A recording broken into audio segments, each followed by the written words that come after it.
नमस्कार मित्रों।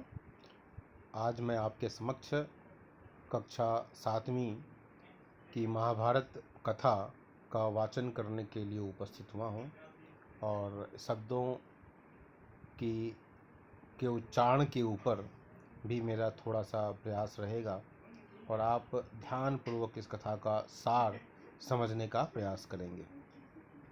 महाभारत की कथा महर्षि पराशर की कीर्तिमान पुत्र वेद व्यास की देन है।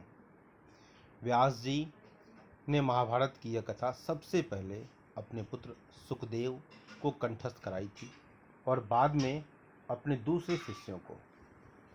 मानव जाति में महाभारत की कथा का प्रसार महर्षि वैशंपायन के द्वारा हुआ। वैशंपायन व्यास जी के प्रमुख शिष्य थे। ऐसा माना जाता है कि महाराजा परीक्षित के पुत्र जन्मेंजय ने एक बड़ा यज्ञ किया। इस महायज्ञ में सुप्रसिद्ध पौराणिक सूत जी भी मौजूद थे। सूत जी ने समस्त ऋषियों की एक सभा बुलाई। महर्षि शौनक इस सभा के अध्यक्ष हुए।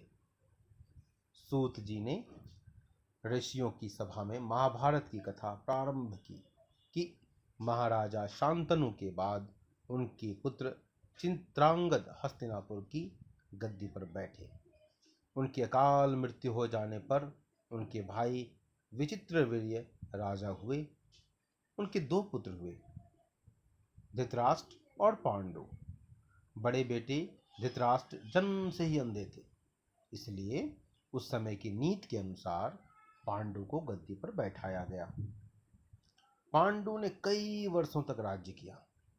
उनकी दो रानियां थीं, कुंती और माद्री।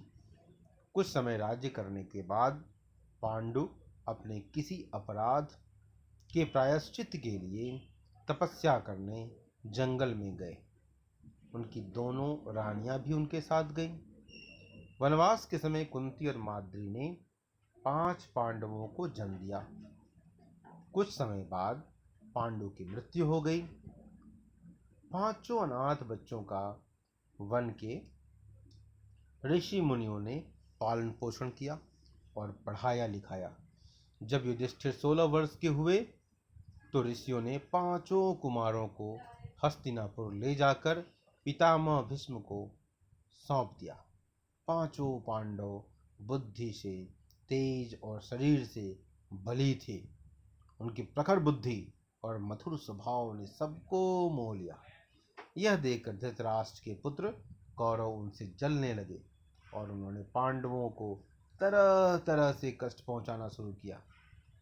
दिन पर दिन कौरवों और पांडवों के बीच वैर भाव बढ़ता गया। अंत में पितामह भीष्म ने दोनों को किसी तरह समझाया और उनके बीच संधि कराई। भीष्म के आदेशानुसार कुरु राज्य के 2 हिस्से किए गए। कौरव हस्तिनापुर में ही राज करते रहे और पांडवों को एक अलग राज्य दे दिया गया, जो आगे चलकर इंद्रप्रस्थ के नाम से मशहूर हुआ। इस प्रकार कुछ दिन शांति रही। उन दिनों राजा लोगों में चौसर खेलने का आम रिवाज था। राज्य तक की बाजियां लगा दी जाती थीं। इस रिवाज के मुताबिक एक बार पांडवों और कौरवों ने चौपड़ खेला। कौरवों की तरफ से कुटिल शकुनी ने इस खेल को खेला। उसने युधिष्ठिर को हरा दिया। इसके फलस्वरूप पांडवों का राज्य छिन गया और उनको 13 वर्ष का वनवास भोगना पड़ा। उसमें एक शर्त यह भी थी कि 12 वर्ष के वनवास के बाद 1 वर्ष अज्ञातवास करना होगा। उसके बाद उनका राज्य उन्हें लौटा दिया जाएगा। द्रौपदी के पास 5 पांडव 12 वर्ष वनवास और 1 वर्ष अज्ञातवास में बिताकर वापस लौटे, पर लालची दुर्योधन ने लिया हुआ राज्य वापस करने से इनकार कर दिया। अतः पांडवों को अपने राज्य के लिए लड़ना पड़ा। युद्ध में सारे कौरव मारे गए। तब पांडव उस विशाल साम्राज्य के स्वामी हुए। इसके बाद 36 वर्षों तक पांडवों ने राज्य किया। फिर अपने पोते परीक्षित को राज्य देकर द्रौपदी के साथ तपस्या करने हिमालय चले गए। संक्षेप में यही महाभारत की कथा है। तो इस महाभारत की कथा का आनंद संक्षेप में आपने जरूर उठाया होगा, और उम्मीद है बाकी कथा भी आप पढ़ेंगे और इसका आनंद लेंगे, और उन नामों से आप भली भांति परिचित हो जाएंगे जिन नामों की चर्चा इस कथा में की गई है। तब तक के लिए धन्यवाद। आपसे विदा लेता हूँ। धन्यवाद।